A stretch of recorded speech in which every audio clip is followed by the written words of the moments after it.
Assalamualaikum warahmatullahi wabarakatuh. Apa kabar teman-teman semuanya?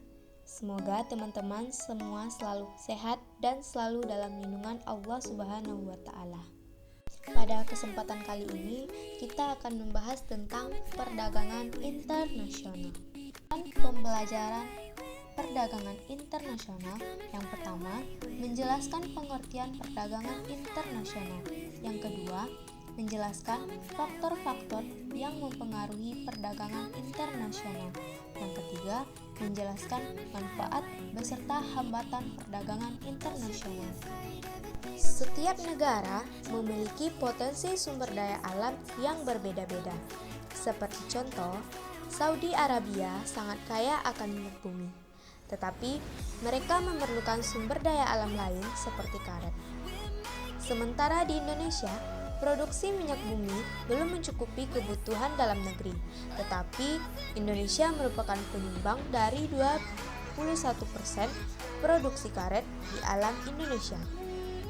Perbedaan potensi sumber daya alam yang dimiliki oleh Saudi Arabia dengan Indonesia menyebabkan proses terjadinya perdagangan internasional.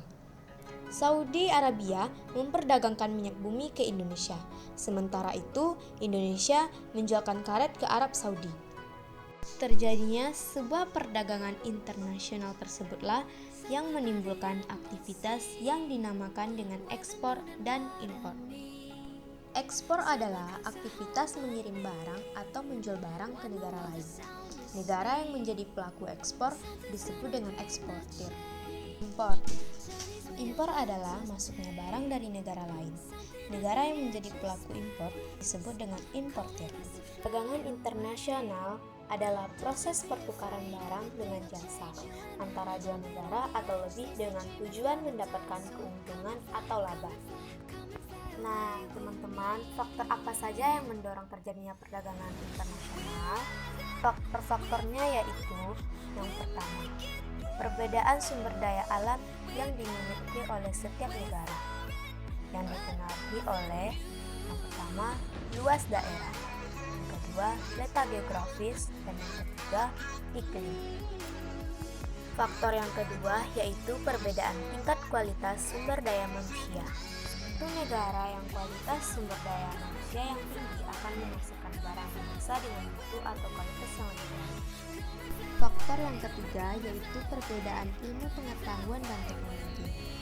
Negara yang menguasai ilmu pengetahuan dan teknologi akan memproduksi barang dan jasa yang lebih banyak, bermutu, dan efisien dibandingkan dengan negara yang tidak menguasainya sama sekali.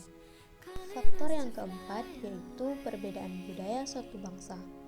Perbedaan budaya suatu negara akan sangat mempengaruhi barang yang dihasilkan. Faktor yang kelima yaitu perbedaan lain yang mempengaruhi perdagangan internasional.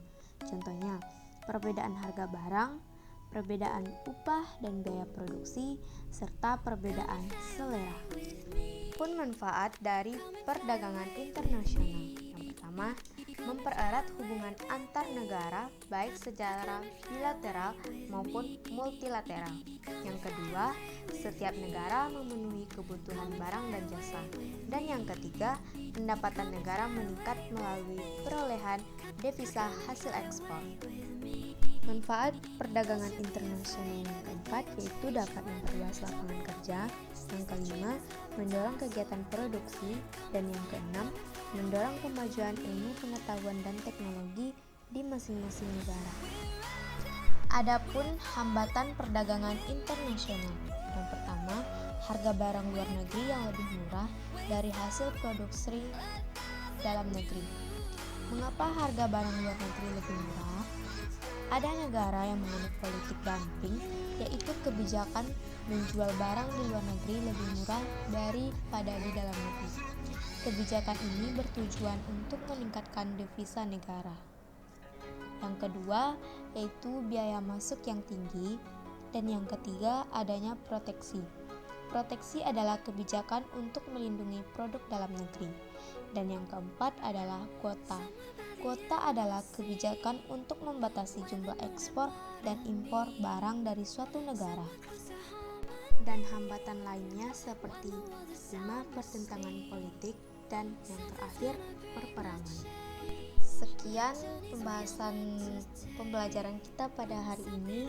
Saya tutupi dengan membaca Assalamualaikum warahmatullahi wabarakatuh.